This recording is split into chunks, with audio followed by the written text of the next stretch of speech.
We're back, baby. It's Wednesday.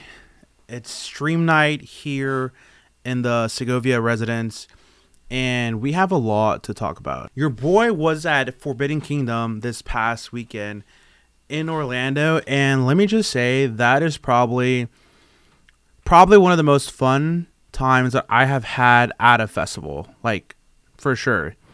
And only one thing has changed, really. The big difference is for Forbidden Kingdom this year, I went sober. Like, I didn't drink, I didn't partake in any extracurricular activities.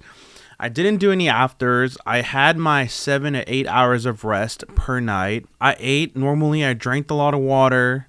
I walked a lot, obviously, because when you're at a festival, you're freaking clocking in thousands of steps. Yeah, that shit was fucking crazy, dude. Okay, yeah, as I was saying, the only big difference that happened this year was I went sober.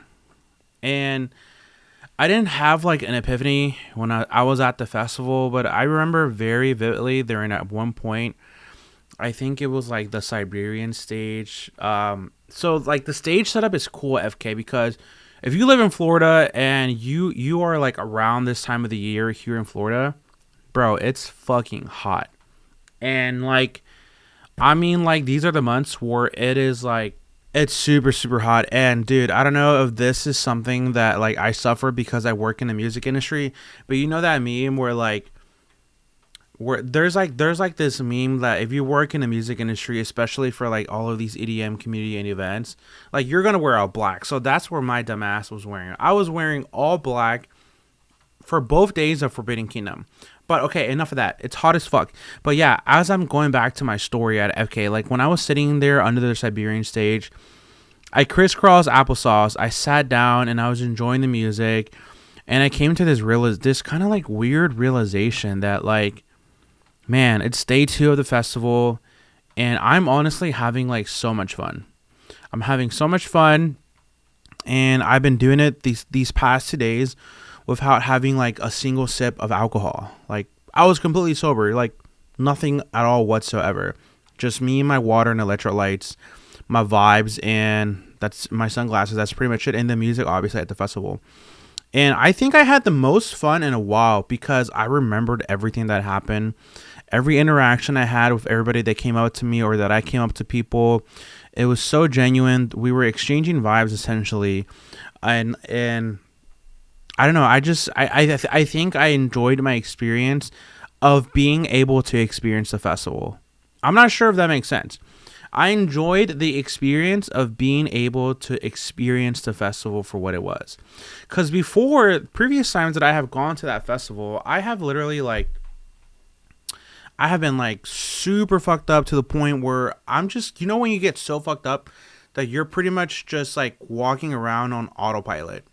You're pretty much like an NPC. You're just walking on autopilot. You don't know what's going on. You're just following your friends around, just doing whatever the fuck, vibing to the music, dancing, slamming drinks back to back to back. And you don't really know what's going on. And you're just kind of like on autopilot. And are you actually having fun though? You're like lost in the sauce, you're vibing, whatever. But are you actually having fun? I don't know. If you are, that's cool because I used to do that. And I'm not, just because I'm like only a few weeks sober, it does not mean like I'm gonna start shitting on other people that are not sober, because bro, it's taking me so much time just to get to like this part where I am right now, where I can say that I had fun being sober. And this is the first festival that I have ever gone to since I've started going to festivals in general. Like my first festival was when I was 16. This is probably the first festival that I've gone to where I can say that I did the whole festival without drinking, being sober. And honestly, it's been kind of like life-changing, because it came to a point where like I was kind of thinking to myself, damn, you're telling me that this whole time I didn't fucking need like alcohol to have fun. I could have just been fucking saving all of my money, because at festivals, drinks are like $20 a fucking drink, dude. Whether it's like a 1 or 2 shot drink, 2 shot drinks are probably hit $30, or if you buy like a beatbox or a seltzer, bro, you're wasting $20 per drink, and it adds up, bro. It adds up, and if you don't got it like that, you're gonna feel it in your fucking pockets, and that shit's gonna fucking hurt. Okay, I guess I want to talk about more about the festival. I feel like they did so good this year with just the layout of everything. I don't know. I feel like they have perfected it, especially with the VIP sections for all the stages. Like, it's pretty on point. I feel like the reason they're able to do that was because because it's not a camping. If it was a camping festival, like, the logistics of making that work while it's a camping festival will right away turn into a fucking nightmare, and that's when the shit show happens. I feel like a lot of camping festivals, unless they do it right and everything is operating to the most perfect output, like, it's gonna be a shit show. And a really good example would be Soulfest, right? Soulfest, I'm not saying Soulfest was a shit show, because I had a lot of fun at Soulfest. We were in VIP camping and all that stuff, and I had a great time. The bathrooms and showers were right there. The lines weren't that long. Security was pretty lax. Obviously, we dealt with that, police issue, with them, like, just arresting people and people not feeling comfortable in their campsites, and the cars caught on fire, and all of this and that, right? And, like, I feel like there is more viability for there to be a shit show when it's a camping festival and people are fucked up running around doing God knows what, and just kind of like it becomes a free-for-all, versus if you go to a non-camping festival, you know what to expect, you know where everything is, everybody's on the same wavelength almost, because they're all there in conjunction with you. Favorite set at Forbidden Kingdom? I saw so many fucking sets. Right now, I'm having a really hard time between Zingara back-to-back, Steller, and Sisto Presents Devour. Those two sets, they're so different from, like, the crowds, the energy, the vibes, that I don't even know if I can pick one. I think it's a tie. I think it's a fucking tie, dude, between Steller back-to-back Zingara and Sisto Presents Devour. Because on one side, for Sisto, people were fucking headbanging. They were moshing like crazy. I got some crazy videos of everybody moshing.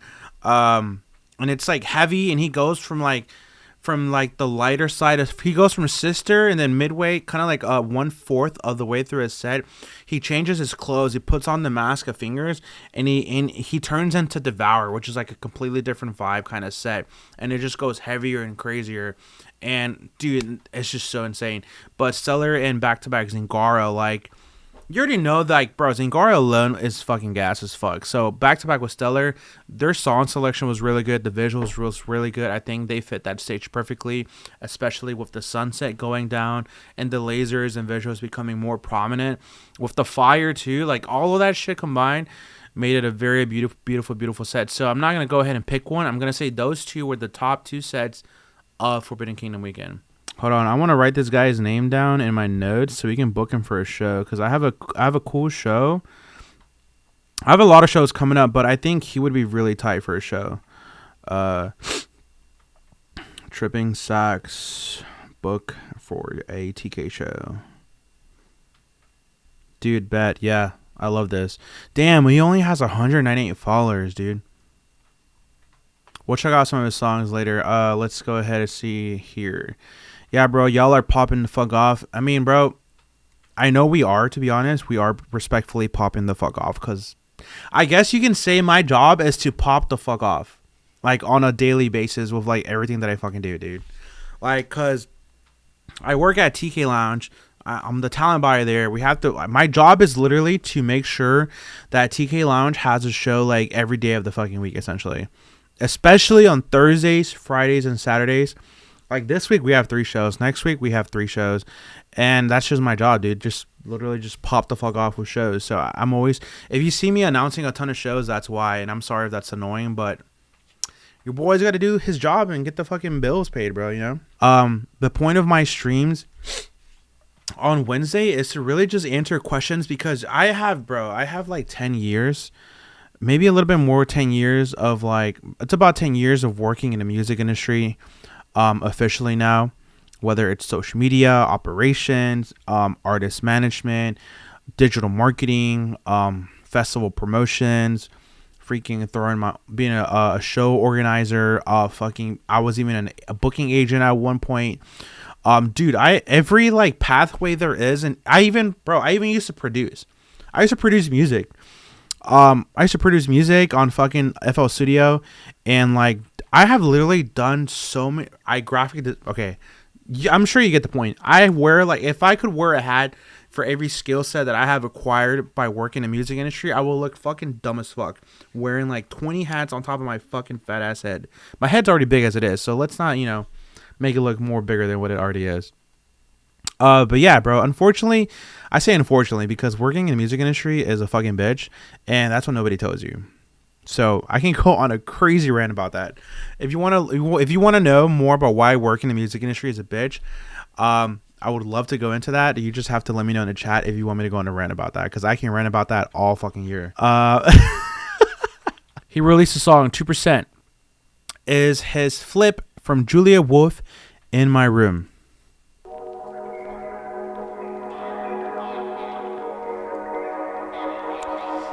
I already heard this a little bit. Bro, this shit is so fucking good, dude. I want your things in my room. I miss you all of our time. I'm stuck on myself on the internet just to see what you will find. Oh, this shit's loud as fuck, bro.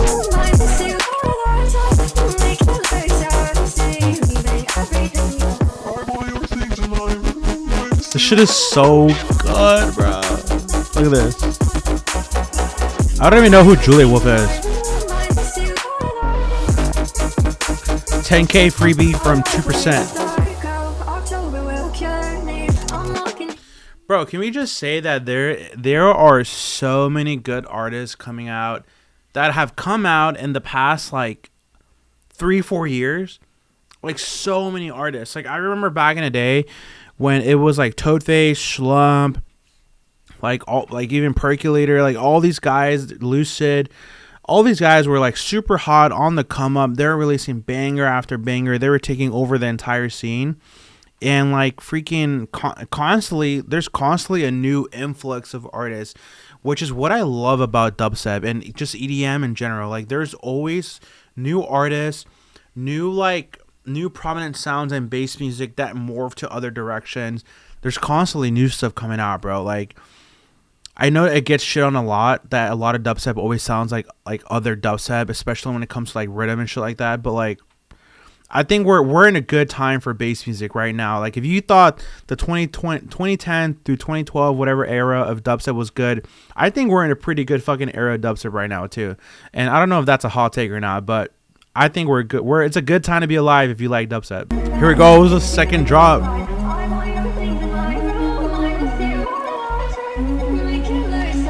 My girlfriend has good taste. Her brain be working every now and then. Them neurons be firing off. That's so funny. Ooh! This is a vibe, dude. I'm so glad I booked 2%. Holy shit. I'm kind of glad that the second drop is different from the first. I bet you it's going to go into the first drop again, like somewhere around here. Maybe. I don't know yet. I haven't really heard it too much.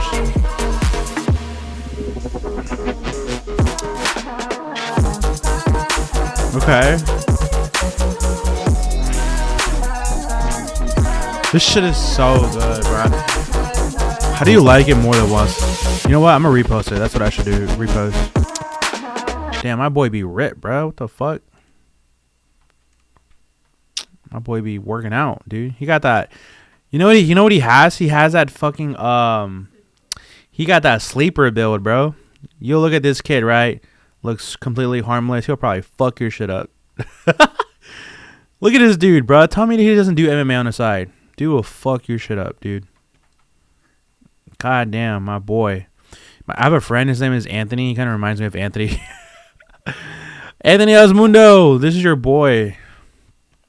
Raven Scoon message. Oh, I'll check that out later. Anthony Osmundo. This might be your lost twin, bro. Bro, while I was at FK, the Lost Lands lineup dropped, and I got a notification that it dropped, but I didn't want to look at it. So I have yet to look at the Lost Lands lineup. Here we go. This looks like a fucking one of those pages from the fucking Bible. It's getting almost as bad as that Tomorrowland flyer because there's so many damn artists on here. But I can't complain because, you know, it's a big ass festival. So they need to book a lot of fucking people. As always, everything looks like it's an ABC. Let me skim through it real quick and I'll give you. And if a name pops up, I'm going to fucking mention it, okay? Ali Cat. Fire. Crank That's Cool. Let's see here. Distinct Motive. Also cool. Easy Bake. Gas. Amorphic Gas. Excision Detox Set. You know we love an Excision Detox Set. Excision back-to-back Subtronics. Now, I don't know if that has ever happened before or if this is the first time. You know what? I'm going to Google that shit. Excision back-to-back Subtronics. Has that ever happened? Google will let us know. Excision back-to-back Subtronics Bass Canyon 2023. Okay, so this has happened before. Excision back-to-back Subtronics Bass Canyon. Okay, so this definitely happened already once at Bass Canyon from what it looks like. This happened in 2023. Oh yeah, here's a picture right here showing these two fools over here having a blast at Bass Canyon. So this is not the first time that this has happened. I just wanted to make sure I got that right. But that's pretty fucking cool. I'm going to look forward to that. I tried to see Excision at Forbidden Kingdom, and bro, that shit was fucking packed, dude. Like, at one point, I was enjoying the set, and next thing you know, there's all these fucking kids just swarming in, trying to get as close as possible. And this is why I sometimes avoid the headliners of the festival, or if I want to go see a headliner, I make sure I'm on the outskirts of the festival. But then you can't really see the visuals or hear the music that good. So it's like a trade-off. Like, I want to be up close, feel the energy, but I don't want to be fucking sardined up inside this mega structure for like the stage at Forbidden Kingdom. Because people, it was just really a little bit too close for my comfort because all these people are trying to come inside, get as close as possible. And at some point, you're like this with other people, and there's somebody here like this, and they're fucking like, their camelback, they're headbanging, their camelback is just fucking flip-flopping across your face. I don't know, it's a bit uncomfortable for me, but that's a trade-off, though. You have to sit in the back sometimes if you want some room and if you're almost 30, unfortunately. Excision to our set, sick. Who else is on here that I like? Let's see. Jokey and Hyde is cool. Fucking Jansen. So for those that don't know, I'm skimming this, and if I like somebody that I want to see, I'm saying some shit. Ooh, Liney. Mersive is cool. If I don't say Mersive, my girlfriend's gonna fucking get pissed and hit me in my sleep. Let's see here. Peekaboo. Phase 1, bro. I want to talk about Phase 1 separately because he released an album, and I feel like he released some of the best work that I've heard from him in a while. You know we like Samplifier. You know we like Riot 10. You know Reaper. Reaper's cool. Rez is cool too. Ravenscoon. You know we like Ravenscoon. Sippy. She just released a remix with Plasma that was fucking banger. We love a Smokeland. We love a Sodown. Let's see here. Tate B. Vampa. We love you, Emily. Wooly, come on now. Wooly. Zingara's cool. Damn, now there's all these small. Damn, am I getting blind, bro? How do I zoom in? All right. You know what? I'm not going to look at this. It's a lot of fucking people. Nimda, though. Nimda's fucking tight. John Casey. Dream Takers. Oh, these are all of the fucking hot underground acts. And they're, for the most part, all of these guys are fucking fire. All of the people on the undercard, absolute fire. Wiley's on here. VRG, Vulcan, Victim. Bro, come on now. Versa, Viper, Active, Stone Level, Sokka, Perry, Wayne, Mytham, Neotech, Nikita the Wicked, Night Punk, bro. Josh Teed, Flowzone, Eater, all of these people in small print are the real headliners in my opinion. Because everybody has seen a Jansen. Everybody's seen fucking Excision. Everybody has seen fucking Boogie T, AT Aliens. Like, they're cool. And, like, they're the ones that are bringing the ticket sales. So I get it. But, like, I feel like what makes a festival cool is all the people down here and the smaller print. Those motherfuckers are the ones that are cooking, bro. Core group going crazy at Los Angeles. I feel like they booked the entire fucking core group fucking roster on here. Because I saw Flowzone. I saw Tape B. I see Eater on here. Who else from Flowzone is on? Look at that. 2%. We just announced 2% for Tampa. He's on here. That's fucking cool. Bro, even Raz is on here. That's tight, dude. I'm so glad Raz is on here. That boy deserves all the fucking love. Gunpoint's on here. Yep. That's fucking cool. Do I want to go over my top? Let's do this, right? I'm going to do my top 5 sets that I want to see that are headliners. And then I'm going to do the top 5 sets that I want to see from like the lower tier acts. Kind of sucks that I have to call them that, but they're smaller print, so it is what it is. All right, top 5 people that I want to see from the headliners. Let me look at this real quick. Tay B, obviously. Number 1, Tay B. You cannot say no to that. Number 1, Tay B.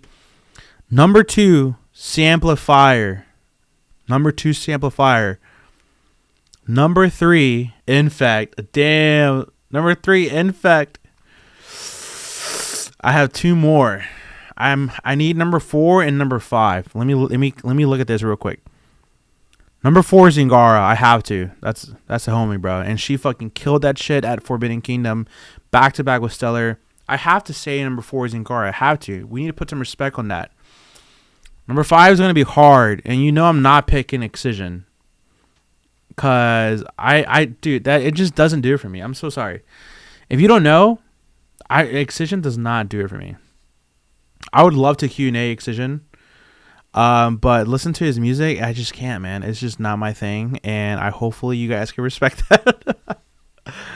Number 5. Okay, we need to make this count. This is the last one. Number 5. Number 5. I think it's between Headaches and Reaper. I feel. We're gonna have to go with Headaches as number 5. Money Good's cool, but I need to see some. I need to see something, bro. He used to be really, really fucking good, but I'm all about consistency and what is hot right now. And Money Good's really good, so he deserves all the respect. Mersive's cool, but my girlfriend loves Mersive, so I'm not fucking picking Mersive. If she would have heard that, she would have fucking been punching me right now. Let's do the top 5 from the bottom here. This is hard because there's so many good people on here. So many good people down here. Top 5 from the bottom tier of artists. And respectfully, I say bottom tier. I mean lower tier, smaller print artists. Because I don't think they're bottom tier. I think they're all god tier. And that's probably cringe, the way that sounded. But let's see here. Top 5. Number 1, Beast Boy. Beast Boy is really good. That dude can produce like almost any genre, I feel. And it would be an absolute pleasure to book him in Tampa, whether it's us or the Ritz or a different promoter. But that dude is really fucking good. So 1, Beast Boy. 2, oh my God, there's so many good people on here. Who do I want to say for 2? I think Stash, bro. Honestly, Stash is a really fire artist. I think that Stash definitely deserves that number 2 spot. Number 3, Victim. Victim makes really good fucking rhythm. And rhythm is good when rhythm is good. And that motherfucker makes good rhythm. Let me tell you, boy. Number 4, do I want to say 2% because I just booked them? Do I want to be biased as fuck and say 2%? He did release a flip that we reviewed earlier, and that shit was so good. So I don't know if I want to say that yet. How many did I pick already? I picked out 3. I guess I want to say Nikita the Wicked for number 4. I feel like that's a good selection because Nikita the Wicked has been on fucking fire. Got picked up by a big agency. He's really consistent on social media. His music production is really fucking good. Sound design is crazy. So number 4 for Nikita the Wicked, I think it's proper. Okay, we have room for one more. So let me keep looking here and see who we're going to pick for number 5 from the lower tier of acts for Lost Land. This is hard, man. You know what? Raz. Number 5, Raz. Can't leave the boy out, bro. We need some 140 on here. And Raz is a good representation of 140. Really, really good dubstep. This guy is so good to watch live. I feel like he doesn't get enough respect, bro. Is it me or am I tripping, or does he not get enough respect? I feel like he does really good for himself in terms of bookings and all that stuff, but like, I don't know. I feel like people are still sleeping on this guy. Him and Mytham. Is Mytham on here? Fuck. Mytham is on here. Fuck, dude. Number 5 is between Raz and Mytham, but both of them are so good. If there could have been a Mytham back-to-back Raz set at Lost Lands, I feel like they should have done that. That would have been so good because they both started making rhythm together too. So, and they have a whole EP for that stuff coming out soon, I believe, or unless it already came out. Okay, Levity said, too many DJs scared to wear shorts on stage. Much respect to Willie for showing the world he has the guts for it every time. I need to see some proof. Because I thought a lot of DJs wear shorts. You're telling me that when fucking DJs go to festivals in a hot-ass fucking sun, they're wearing pants? Nah, bro. There's no shot. Yeah, but what is Levity talking about, bro? Here is clear proof that theory is false. We have the one and only my name Jeff and Subtronics with the fucking bro. Why does he always do this? He always wears his hair like this. Can I zoom in? How do you fucking bro? I'm not shitting on him, by the way. I just think it's funny that there's literally a meme on TikTok that talks about how Subtronics wears his hair to the side and just has it in this little whatever the fuck this is called. And honestly, he rocks it though. So props on him. They're both wearing shorts. You know my boy Jeff rocking the fucking Free Balances here or whatever the fuck this is. Looking like a true dad. Dude has the dad shorts and the hella dad shoes. I mean, my boy's like, what, 40? And he has a kid and everything. So, like, respectfully, he can... Jeff... Bro, that's fucking excision. He can wear whatever the fuck he wants to wear, and you cannot say shit about it because that motherfucker is successful as fuck. He is one of the few artists, I believe, or not one of the few, but like, bro, you know how these dubstep fucking kids and these rhythm kids and whatever, all these dubstep artists, they're always getting into fucking trouble with all this drama. He said, she said, allegations. I mean, there wouldn't be allegations and some shit wouldn't be true. Some shit wouldn't be true to a certain degree, right? I feel like with some of these allegation stuff. But when have you ever heard any fucking kind of drama surrounding Subtronics? Any kind of drama surrounding fucking Jeff, aka Excision? Like, you know what a lot of artists told me that I interviewed at Forbidden Kingdom? They said that one of the most important things for them to do, like for their career and everything, is to be like, just be a good person.